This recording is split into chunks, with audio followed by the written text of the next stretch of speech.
Hello, it's Kurt with High Gentleman Arms, and today I'm going to be doing a quick EDC.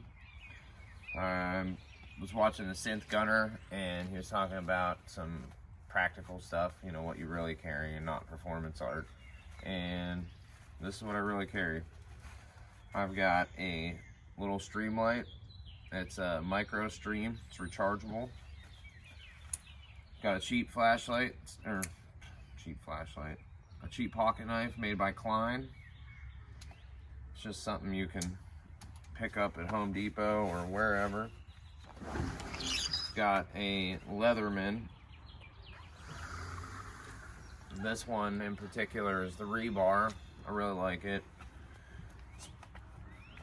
Does you good. It's pretty basic. It's just got screwdrivers and knives. Then my wallet